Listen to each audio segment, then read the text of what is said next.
Queridos televidentes, una vez más bienvenidos a este ciclo de conferencias del Principio Divino. Y en esta oportunidad vamos a tener que analizar algo fundamental en la historia de la providencia. Vamos a ver entonces el capítulo denominado La misión del Mesías. Y vamos a recorrer 2000 años atrás el tiempo en que el Hijo de Dios, nuestro Señor Jesucristo, caminó en esta tierra. Y vamos a comprender claramente qué sucedió en ese momento tan crucial de la historia. Por eso una vez más le pido que se separe de toda preocupación, tensión y distracción y que se concentre 100% en lo que vamos a ver ahora. Recordamos entonces que Dios creó con un ideal, con un propósito, que lo vimos en el Génesis 1:28 cuando se registra el primer diálogo entre Dios y sus hijos, que le dice que deben crecer, deben multiplicar y deben dominar a la creación con amor. Las llamadas 3 bendiciones. Es decir, crear el fundamento de 4 posiciones centrados en Dios. Adán y Eva unidos absolutamente con Dios, tener hijos y multiplicarse. De esa manera veríamos familias, comunidades, sociedades, naciones y un mundo. Un mundo en esta tierra poblados por hombres y mujeres de amor verdadero, de carácter divino. Ese hubiese sido el reino de los cielos en la tierra. Y luego, posteriormente, en el mundo espiritual. Sin embargo, Adán y Eva no cumplieron su parte de responsabilidad y en vez de establecer el fundamento de 4 posiciones centrados en Dios, lo hicieron centrados en Satanás. Lo vimos en la conferencia de la caída humana. Aún así, aunque Adán y Eva cayeron, debido a que Dios tiene un amor absoluto, eterno, incambiable, como leímos en Isaías 46:11, Dios desea desde ese mismo momento salvar a sus hijos, restaurar a sus hijos que cayeron en ese pozo, en el fondo de ese pozo. Les desea tirar esa soga para que ellos paso a paso puedan ir saliendo de esa situación y establecer el ideal. Eso es lo que conocemos como la historia de la providencia de la restauración o la historia de la providencia de la salvación. Es la restauración para poder establecer el fundamento necesario para que venga ¿quién? El Mesías. Debido a que hay pecado, se hace necesario la llegada del Mesías. El hombre tiene pecado, está conectado al linaje de Satanás. Por lo tanto, sí o sí necesita el Salvador. Y a lo largo de toda la historia hemos visto que Dios fue guiando paso tras paso al hombre hasta establecer, sobre todo con la victoria de Jacob, que vence y cambia su nombre a Israel, nace el pueblo de Israel. Y a través de sus 12 hijos y sus 70 parientes comienza entonces el curso de la historia del primer Israel que está esperando desesperadamente la llegada del Mesías. Por eso leemos en Juan 3:16, la Biblia dice, porque tanto amó Dios al mundo que decidió enviar a su Hijo unigénito para que todo aquel que en Él crea no se pierda, mas tenga vida eterna. Todo aquel, no solamente para Israel, para toda la humanidad. Para eso vino Jesús, para salvar, para restaurar, para establecer el reino de los cielos en la tierra. Y sin embargo vemos que pese a todo ese fundamento, que en total duró 2000 años, desde Jacob hasta el nacimiento de Jesús, fueron 2000 años de preparación, pese a que el Hijo de Dios nació en esta tierra, pese a que predicó, enseñó a un pueblo que lo estaba esperando, ¿cuál fue el resultado? La cruz. El Hijo de Dios muere en una cruz. Sufrimiento, dolor, flagelo, tortura, sangre. Y la pregunta que muchos se han hecho entonces a lo largo de la historia: ¿es la crucifixión de Jesús la voluntad original de Dios? ¿Es el plan original de Dios haber enviado a su Hijo después de una preparación de 2000 años para que muriera en una cruz? Es muy importante encontrar la verdadera respuesta a esta pregunta. Porque uno ve las consecuencias. El Hijo de Dios murió en una cruz. Dios es todopoderoso, omnisciente, omnipresente. Tiene que ser la voluntad de Dios. Dios todo lo sabe. Es verdad que en última instancia Dios tuvo que ofrecer a su Hijo Jesucristo en la cruz, derramando sangre por la redención de los pecados de la humanidad. Pero ese fue el deseo original de Dios. Eso es lo que tenemos que entender. Y gracias a Dios tenemos el principio divino que nos aclara. Vamos a empezar a analizar primero, a través de las palabras de sus primeros discípulos. Las palabras de los discípulos después de la crucifixión indicaban que la muerte de Jesús fue un asesinato, no un momento glorioso, no un momento de bendición. Fue un asesinato, un homicidio. Y leamos las palabras del primer mártir cristiano que fue San Esteban. En Hechos 7:51, San Esteban dice: ustedes siempre han sido tercos e incircuncisos de corazón y de oídos, siempre resisten al Espíritu Santo, así como sus padres, así también ustedes. ¿A cuál de los profetas sus padres no persiguieron y mataron a los que anunciaban de antemano la venida del justo, es decir, el Mesías, a quienes ustedes han entregado y asesinado? San Esteban dice: ustedes han asesinado al Hijo de Dios. Ustedes tercos, incircuncisos de corazón y de oídos, que resisten al Espíritu Santo. Si resisten al Espíritu Santo, no puede ser la voluntad de Dios. Haber matado al Hijo de Dios no es la voluntad original de Dios. Eso dice San Esteban. El apóstol Pablo en la primera de Corintios 2:8 dice: sabiduría que ninguno de los príncipes de este mundo ha entendido, porque de haberla entendido, jamás habrían crucificado al Señor de la gloria. Si realmente el pueblo de Israel hubiese entendido la providencia de Dios, hubiese entendido quién era Jesús de Nazaret, jamás lo hubiesen crucificado. ¿Por qué? Porque lo estaban esperando. Ansiosamente estaban esperando la llegada del Mesías. Si hubiesen entendido que Jesús era el Mesías, jamás habrían crucificado al Señor de la gloria, dice el apóstol Pablo. Analicemos el tema de la traición de Judas. Ya el nombre es una traición, no es una bendición. Algo hizo Judas que no era de acuerdo a la voluntad de Dios. ¿Cómo sabemos esto? Leamos Lucas 22:3. Dice: Satanás entró en Judas. ¿Quién entró en Judas? Satanás. No dice entró el Espíritu Santo en Judas. Por lo tanto, lo que hizo Judas, si entró Satanás en él, no era la voluntad de Dios. ¿Y qué es lo que hizo Judas? Traicionar a Jesús, ser el instrumento final para ir al camino de la cruz. No solamente eso, vamos a ver, considerando la traición de Jesús, la voluntad de Dios hubiese sido la de Judas, traicionar a Jesús, Jesús no lo hubiera maldecido. Jesús dijo: ay de aquel por cual el Hijo del Hombre es entregado. ¿Quién es el Hijo del Hombre? El Mesías, Jesús, Él. Ay de aquel por quien el Hijo del Hombre es entregado. Más le valdría a ese hombre no haber nacido. Judas hubiese sido mejor que no hubiese nacido. Está mostrando Jesús alegría, felicidad, gozo. Lo que tú estás haciendo, Judas, ¿es realmente la voluntad de mi Padre? No, es una traición. Entró Judas. Satanás entró en Judas. Vamos a analizar las mismas palabras de Jesús. Las palabras de Jesús reflejan su corazón. Un momento crucial en la providencia. Había llegado el Hijo de Dios. Sus palabras en la cruz. Él está en la cruz. Después de haber sufrido flagelo, tortura, persecución. Aún así, no lo dejan tranquilo en la cruz. Se mofan de él.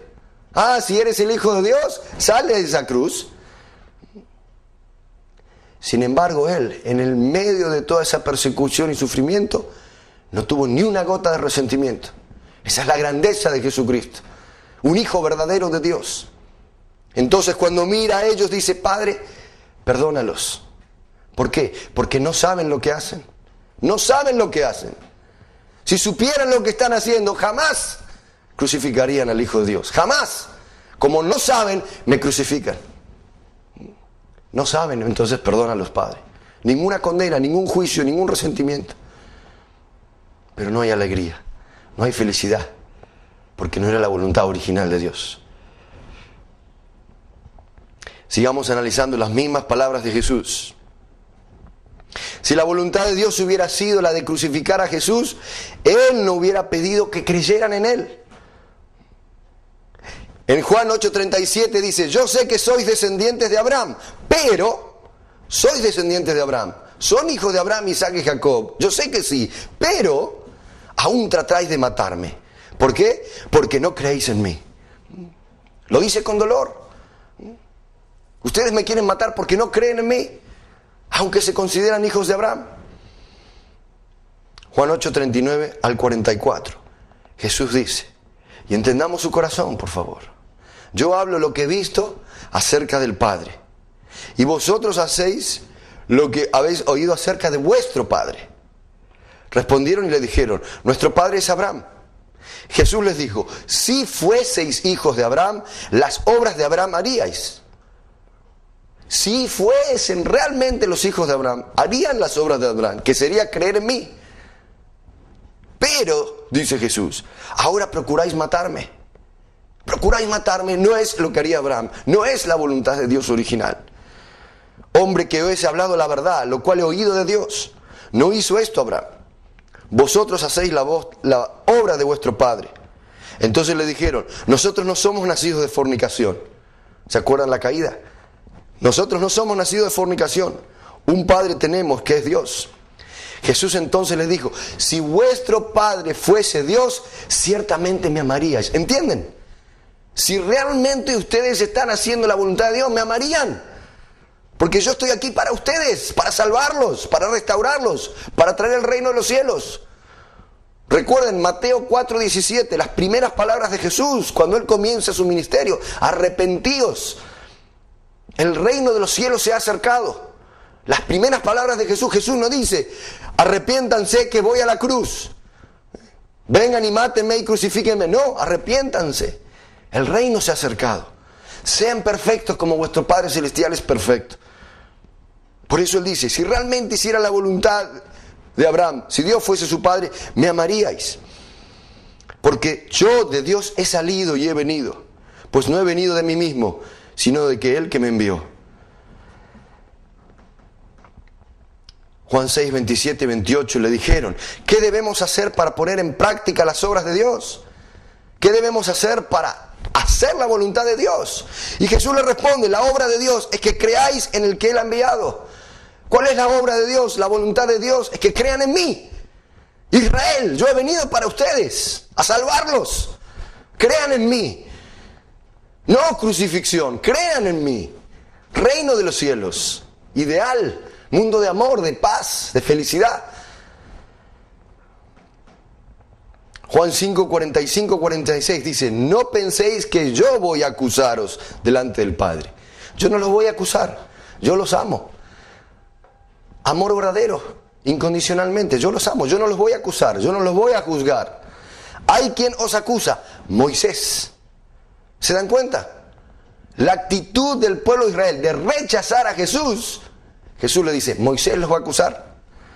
En quien tenéis vuestra esperanza. Porque si creyeseis a Moisés, me creeríais a mí, porque de mí escribió él. Si creyeseis a Moisés, si creyesen que están haciendo la voluntad de Dios, me creeríais a mí. Esa es la voluntad de Dios. Crea en mí, Israel.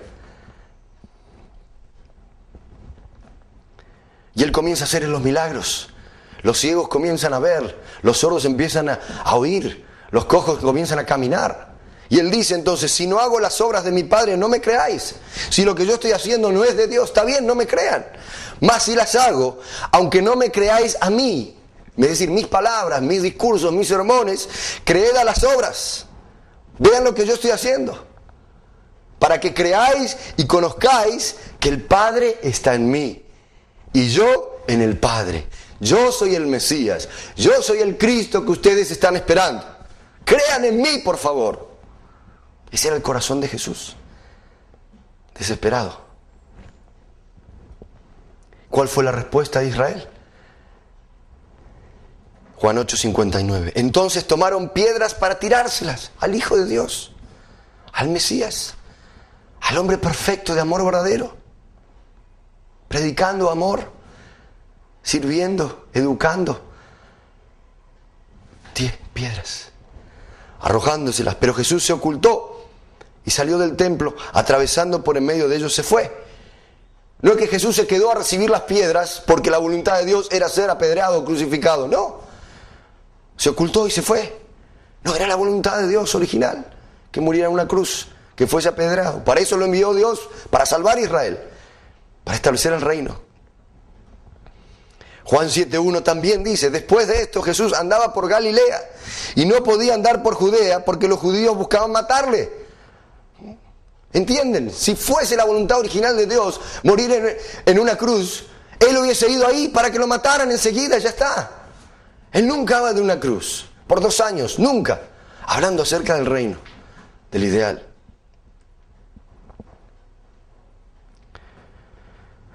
Si la voluntad de Dios hubiera sido la de crucificar a Jesús, Él no se hubiera lamentado del camino que el pueblo estaba tomando, lamentando. Si ustedes leen la Biblia, el subtítulo de este versículo, Mateo 23:37, dice: lamento de Jesús sobre Jerusalén. Lamento. ¿Qué es lamento? ¿Cómo estaba el corazón de Jesús? ¿Cómo estaba el corazón de Dios? Sientan ese corazón, por favor. Jesús dice: quien ve a mí, ve al Padre, porque yo estoy en el Padre y el Padre está en mí. Jesús y Dios son uno. El Padre y el Hijo son uno.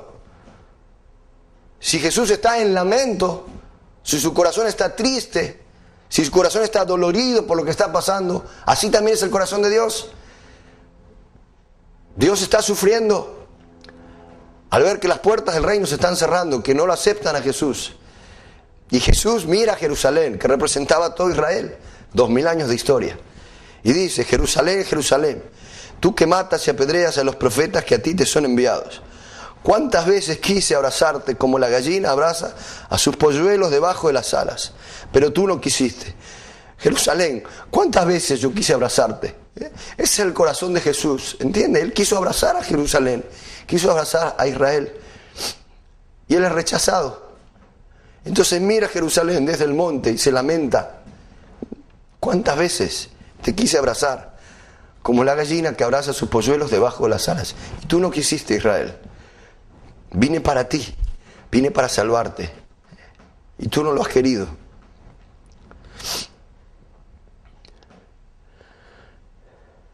Si la voluntad de Dios hubiera sido que los israelitas crucificaran a Jesús, Él no hubiera pronosticado la destrucción de su templo. Lucas 19:44, al entrar a la ciudad lloró por ella, ¿entienden? Lloró. ¿Quién lloró? Jesús. Y si lloró, ¿cómo se sentía? Cuando usted llora por algo, cuando alguien que usted ama lo ve que están llorando, ¿qué refleja eso en el corazón? ¿Hay un dolor? ¿Hay tristeza? ¿Hay angustia? Jesús no estaba feliz. Dios no podía estar feliz. No es la voluntad de Dios esa persecución.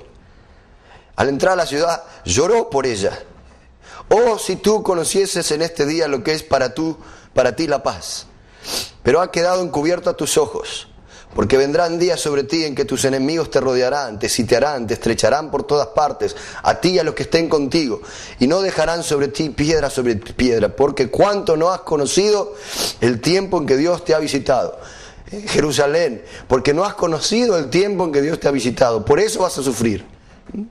No hubo bendiciones para Israel por crucificar a Jesús, al contrario, fue destruida. El templo fue destruido también. Por 2000 años, en realidad, 2000 años el pueblo de Israel no pudo tener una tierra. Fue un pueblo errante y perseguido.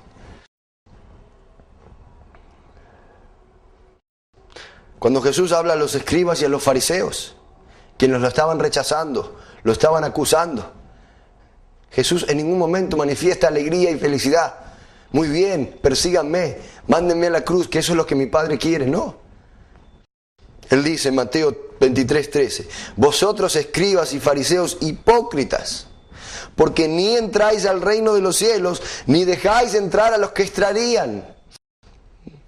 Debido a lo que ustedes están haciendo, al perseguirme, al mandarme el camino a la cruz, ustedes no van a entrar al reino.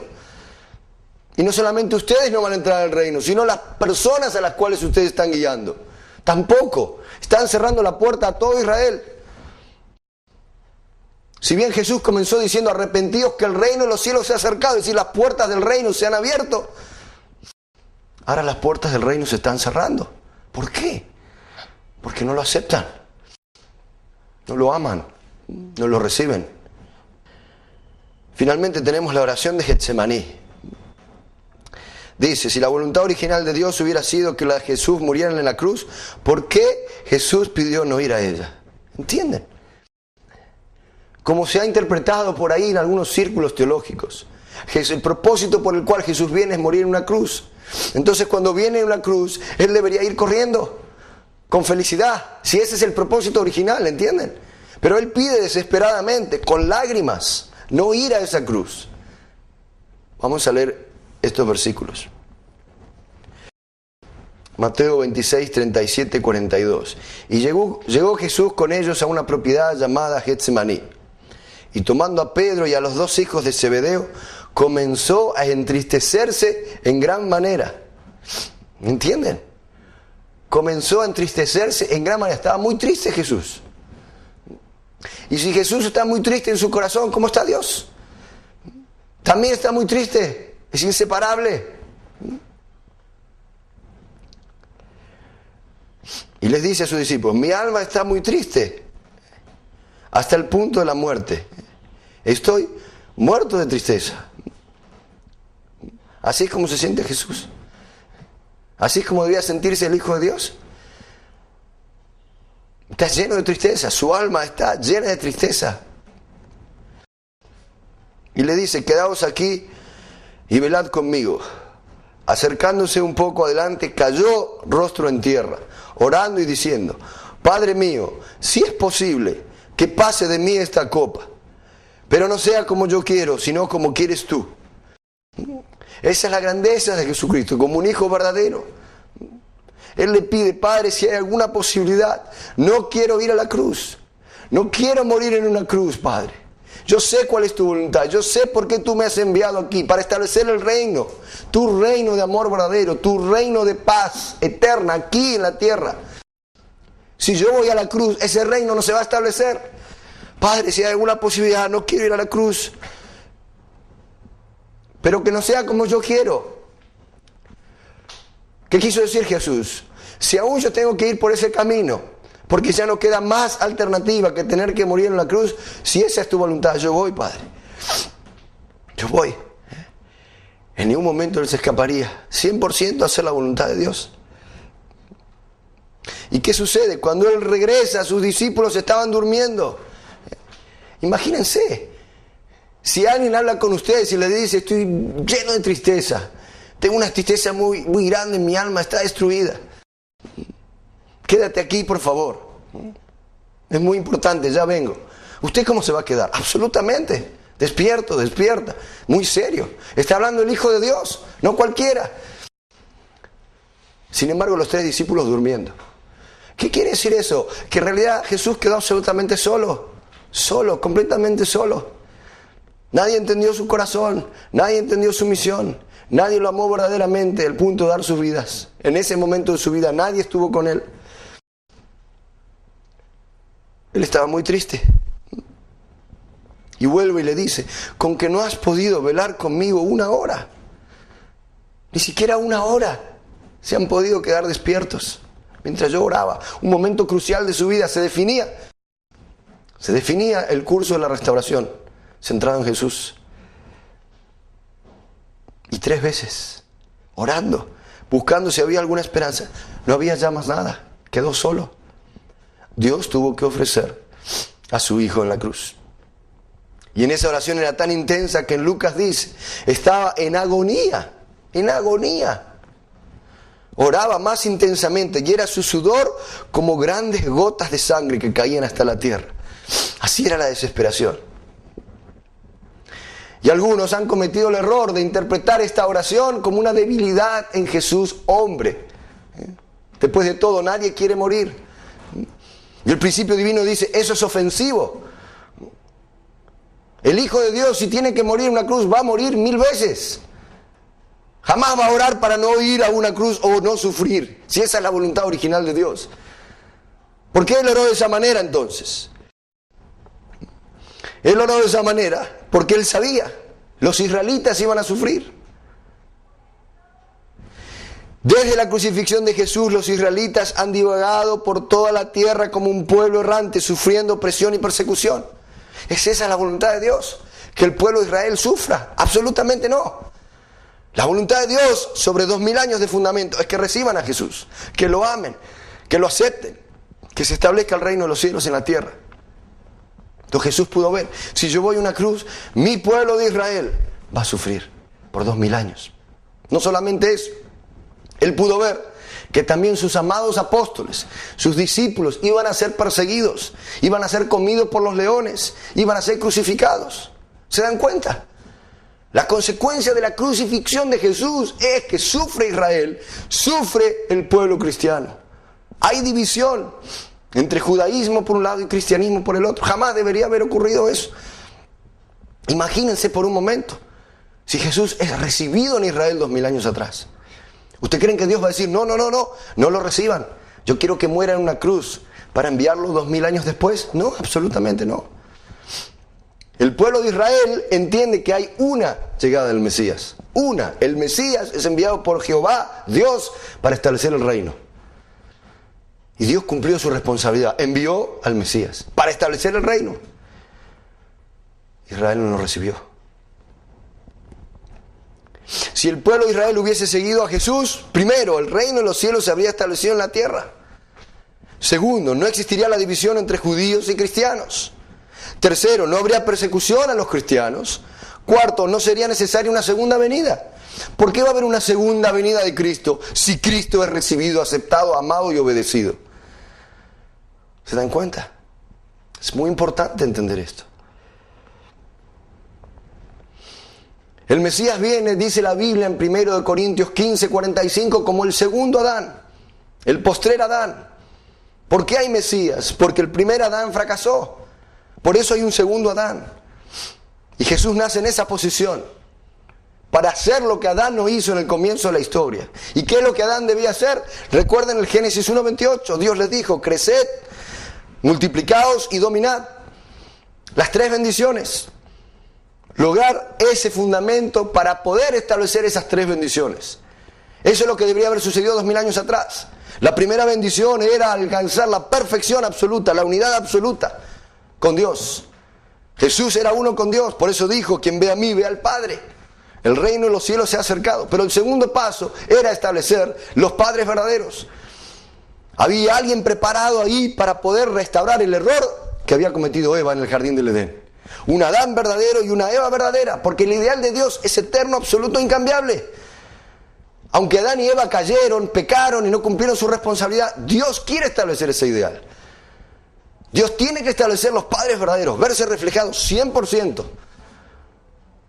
en un hombre verdadero que fue Jesús y en una mujer verdadera, estableciendo los padres verdaderos. Entonces Jesús en la posición de padre verdadero, su esposa en la posición de madre verdadera, juntos como padres verdaderos, tendrían entonces hijos verdaderos.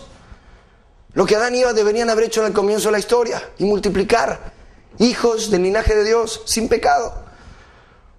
Y entonces, como decía la profecía, Jesús se habría transformado en el rey de Israel, dando la bendición, eliminando el pecado original de todo Israel, purificando a todo Israel.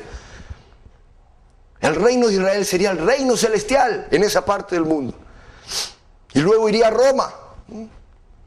No 400 años después debería haber sido aceptado Jesús en Roma, sino a los 40 años Jesús debería ir a Roma como rey de Israel. Y el emperador debería haberse inclinado. No como vimos en la historia, 400 años después, en que Constantino acepta el cristianismo como la religión oficial. Ahí. Y a través de ahí a la India, donde estaba Buda, Confucio, que había preparado en la China, Sócrates, Platón, todo estaba preparado. Sin embargo, todo eso se perdió. Jesús va por el camino de la cruz. Es la providencia secundaria, ya no había quedado fundamento. Dios tiene que ofrecer a su Hijo la cruz como el rescate. Pero originalmente, ¿cuál era la misión providencial? Llevar a la humanidad caída a la salvación completa. Establecer el reino de los cielos en la tierra. Esa es la meta de la providencia de la restauración. Sin embargo, ¿qué sucede? Cuando hay una cruz, vemos que sus apóstoles, sus discípulos, por ejemplo el apóstol Pablo, ¿qué dice? Aunque yo acepté al Señor Jesucristo, aunque fui bautizado en el Espíritu Santo, aún así tengo pecado en mí. Todo hombre, toda mujer que nace en esta tierra necesita el bautismo porque tiene pecado. Eso se debería haber eliminado 2000 años atrás. No más pecado, está el Mesías en la tierra. Si es aceptado, amado y obedecido, se acabó el pecado, se acabó la historia de sufrimiento, se acabó la historia de odio, de resentimiento, no más guerra, no más sangre derramada. El mundo de amor, de paz, el reino de los cielos en la tierra. Sin embargo, El cristiano, por más creyente que sea, no es uno con Dios. Precisa la redención, la oración, la devoción y transmite el pecado original de generación en generación. Por eso, originalmente deberíamos haber recibido la salvación completa a través del Mesías.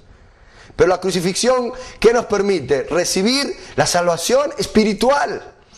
¿Qué quiere decir eso? Que nosotros recibimos a Jesús y al Espíritu Santo y somos bautizados, somos adoptados como hijos de Jesús. Somos los cristianos. Desde el punto de vista espiritual estamos salvos, pero nuestro cuerpo todavía sigue sujeto a la tentación, como decía el apóstol Pablo. ¿Por qué?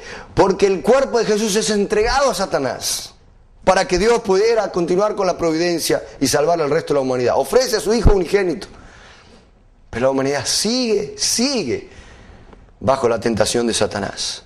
Por eso leemos en Romanos capítulo 7, 22 al 25, el apóstol Pablo dice: según el hombre interior me deleito en la ley de Dios, pero veo otra ley en mis miembros, que se rebela contra la ley de mi mente, contradicción, conflicto, lucha, que me lleva cautivo a la ley del pecado que está en mis miembros.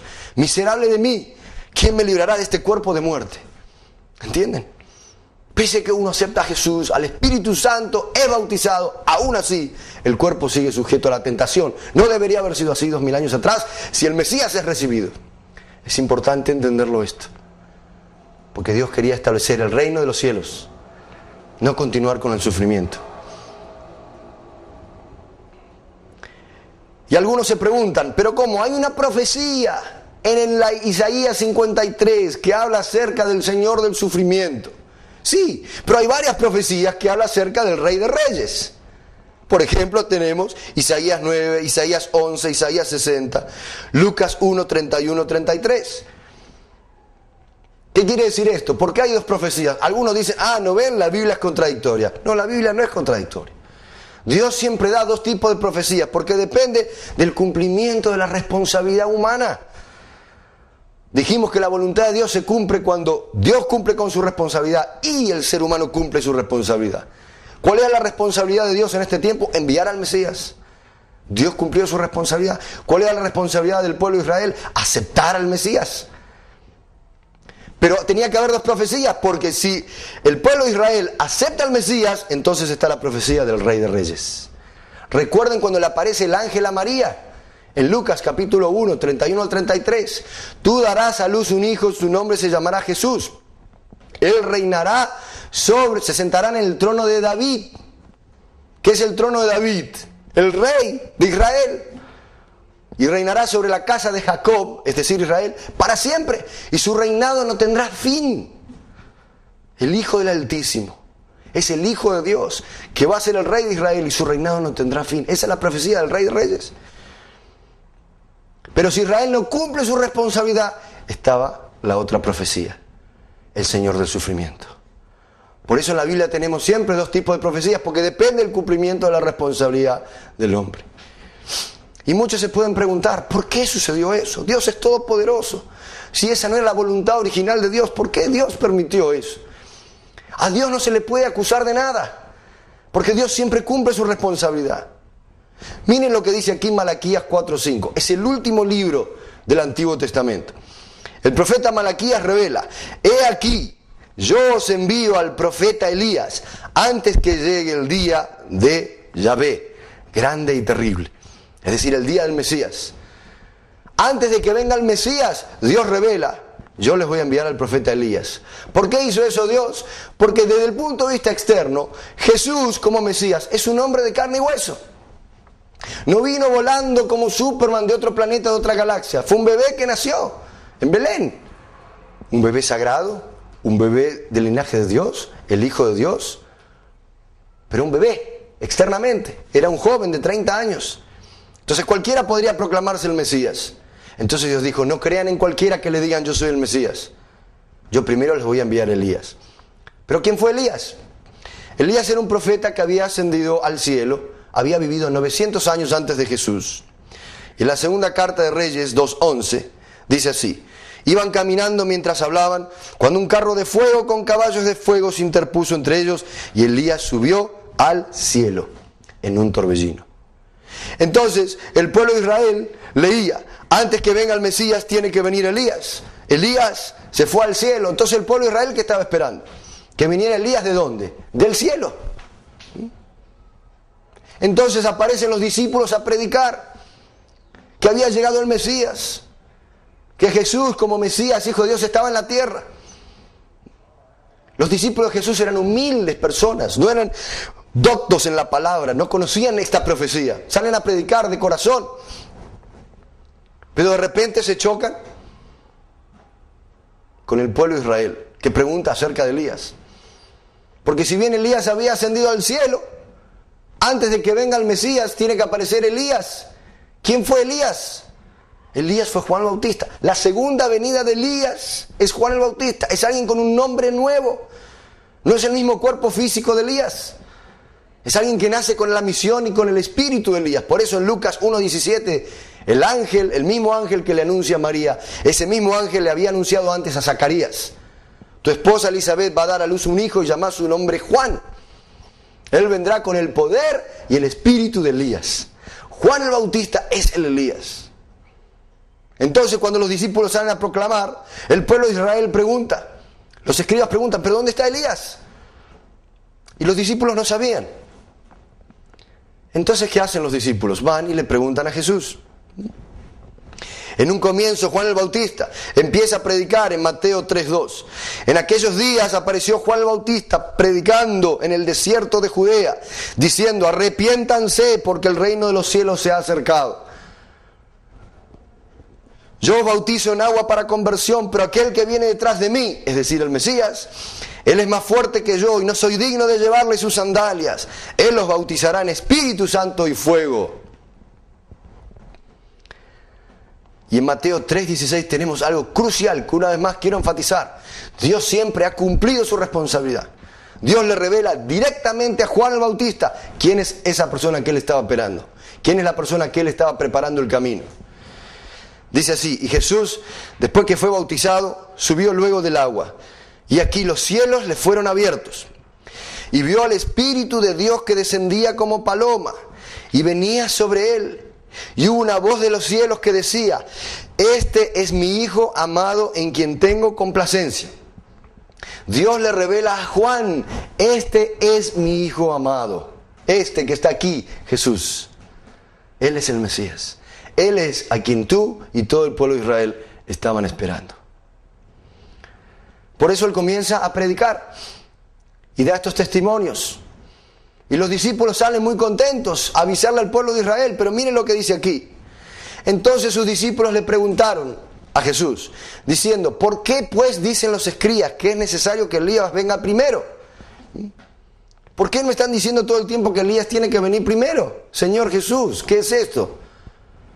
Respondiendo Jesús les dijo: a la verdad, Elías viene primero y restaurará todas las cosas. Mas os digo que Elías ya vino y no le conocieron, sino que hicieron con él todo lo que quisieron. Elías ya vino. ¿Quién dice eso? Jesús. Vienen los discípulos a preguntarle: ¿por qué dicen que tiene que venir Elías? No es verdad. Los escribas tienen razón. Elías tiene que venir primero, pero Elías ya vino. Elías es Juan el Bautista, dice aquí. Entonces los discípulos comprendieron que les había hablado de Juan el Bautista. Claro, para Pedro, para los hijos de Zebedeo, es fácil aceptar lo que dice el Señor Jesús.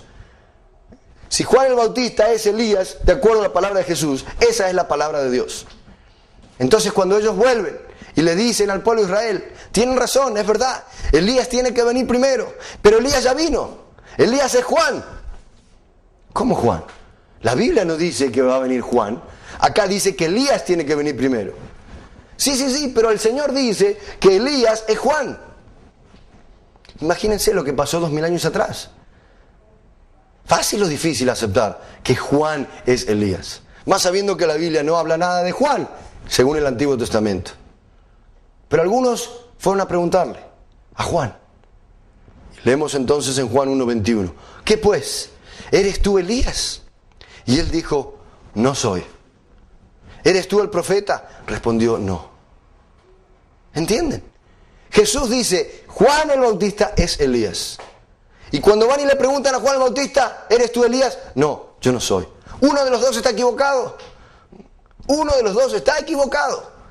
Porque Jesús dice, Juan es Elías, y Juan dice, no, yo no soy Elías. Eso es lo que sucedió 2000 años atrás. Y ese fue un punto crucial.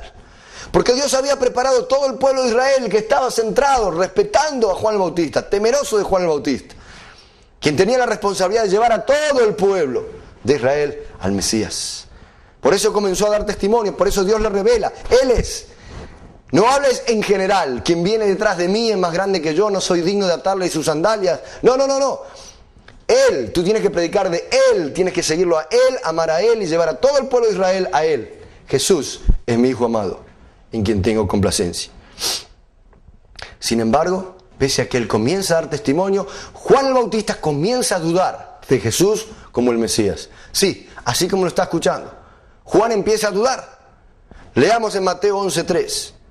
Él envía a 2 de sus discípulos, que no tendría que tener ya más discípulos.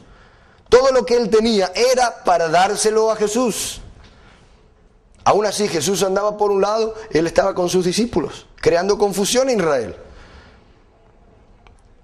Y estos 2 discípulos van y le preguntan a Jesús, ¿eres tú el que ha de venir o debemos esperar a otro? Juan manda a 2 discípulos, pregúntenle, ¿es él o no es él? Porque Juan empieza a escuchar lo que estaba haciendo Jesús, que estaba causando tanto escándalo. Y llega un momento que él empieza a dudar. Jesús le respondió, id y contad a Juan lo que oís y veis. Jesús estaba muy dolido. Dios le había revelado directamente que él era el Mesías. ¿Cómo puede dudar ahora? Después de una revelación clara que Dios le había dado directamente. Entonces contesta indirectamente. Los ciegos ven, los cojos andan, los leprosos quedan limpios, los sordos oyen, los muertos resucitan, y a los pobres es anunciado el Evangelio. Y dice, en verdad os digo, no ha surgido entre los nacidos de mujer uno mayor que Juan el Bautista. Ni Noé, ni Abraham, ni Isaac, ni Jacob, ni Moisés, ni los profetas, ni David, ni Saúl, ni Salomón. Nadie fue más grande que Juan el Bautista. Eso dice Jesús. ¿Por qué? Porque era el último que venía preparando todo para el Mesías. Ninguno de otras figuras centrales anteriores había estado con el Mesías. Solo Juan el Bautista. Nadie fue más grande que Juan, dice Jesús. Sin embargo, ¿entienden? Primero lo reconoce como el más grande de la historia. Nadie es más grande que Juan el Bautista. Sin embargo, el más pequeño en el reino de los cielos es mayor que él. Es decir, si este es el reino de los cielos, el más pequeño es mayor que Juan. Juan no está ni siquiera en el reino. Juan comenzó bien, dando testimonio, predicando, recibe la revelación, pero después entra a dudar. Y Jesús continúa, dice, pues todos los profetas, lo mismo que la ley, hasta Juan profetizaron. Hasta Juan. Y si queréis admitirlo, porque no iba a ser fácil, estaban literalmente pegados a lo que decía el Antiguo Testamento, que tenía que venir Elías. Y si queréis admitirlo, él es el Elías que había de venir. Juan era Elías, era la segunda venida de Elías. Sin embargo, cuando le preguntan, él dice, yo no soy. Entonces, Jesús dice, Juan es Elías. Juan dice, yo no soy. ¿En quién van a creer el pueblo de Israel? ¿En quién van a creer los judíos? 2000 años atrás. Depende cómo se lo veía cada uno. Eso fue lo que sucedió 2000 años atrás. Jesús, habían escándalos que rodeaban su nacimiento. Porque todo el mundo sabía que Jesús era el hijo de María. Pero al mismo tiempo se sabía que ellos no habían tenido relaciones, no estaban casados. Y José juró que no era el padre. Claro, nosotros hoy en día tenemos fe, concebida por obra y gracia del Espíritu Santo, pero 2000 años atrás, ¿cuál era el rumor que había por ahí? Alguien es el padre de este Jesús. ¿Qué quiere decir? Que para los judíos, no para Dios, no para la providencia, para los judíos era un hijo ilegítimo. Sí, María es la madre de Jesús, pero José no es el padre. Entonces, si José no es el padre, ¿quién es el padre de Jesús? Ellos no entendieron, ellos no creyeron de que había sido concebido por obra y gracia del Espíritu Santo, que Dios era el Padre de Jesús. En cambio, Juan el Bautista, hubo milagros durante su nacimiento. Desde el punto de vista externo, Jesús era hijo de un carpintero de Galilea. ¿Cómo se lo veía a Juan el Bautista? Era el hijo del sumo sacerdote Zacarías. Jesús se relacionaba con gente más baja, con los publicanos, con prostitutas, con recaudadores de impuestos. Mientras que Juan el Bautista vivía una vida ejemplar a los ojos de los israelitas, en el desierto, llevando una vida asceta, comiendo miel y langostas, predicando permanentemente el arrepentimiento para el establecimiento del reino de los cielos. En cambio, Jesús hacía proclamaciones escandalosas.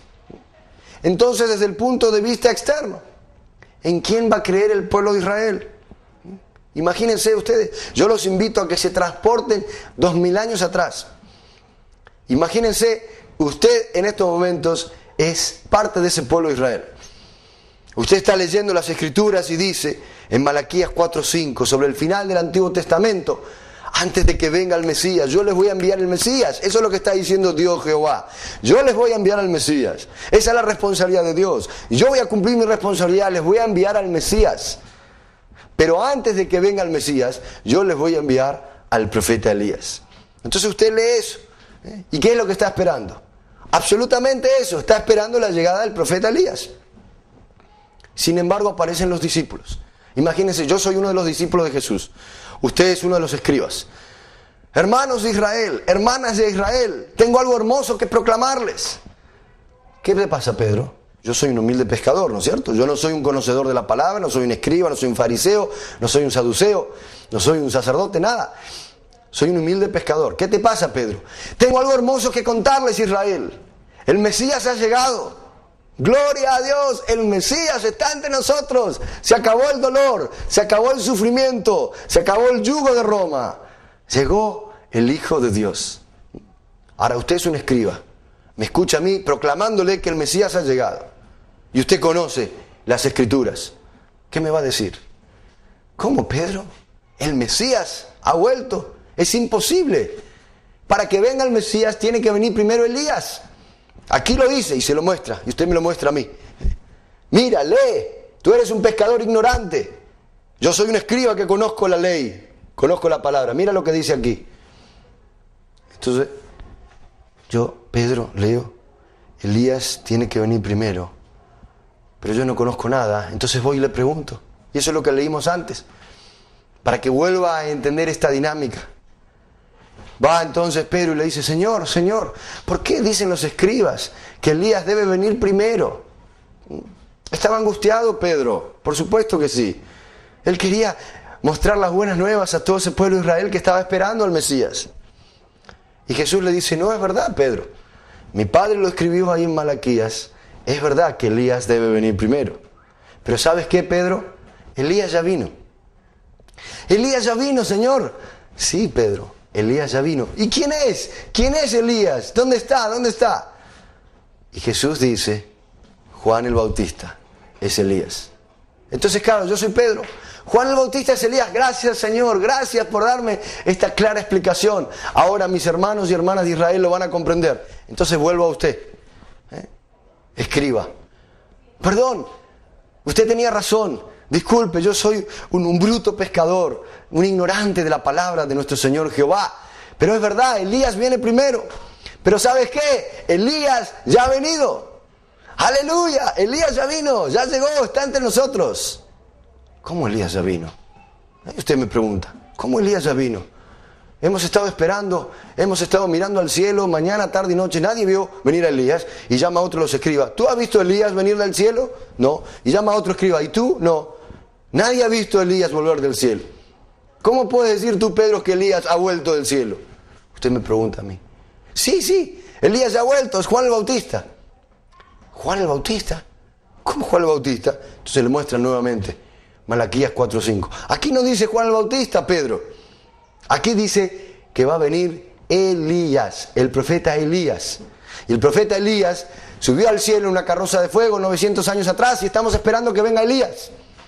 No, por favor créanme, les pido por favor créanme, yo sé que puede ser difícil, pero Juan el Bautista es Elías, absolutamente. Créanme, se lo juro por lo más grande y lo más sano. Tenemos la salvación, hermanos de Israel, hermanas de Israel, por favor. Y eso es lo que pasó 2000 años atrás. Entonces, si yo se lo digo desesperadamente, quizás usted puede abrir la puertita a esa posibilidad. Y quizás usted con algunos otros van y le preguntan a Juan.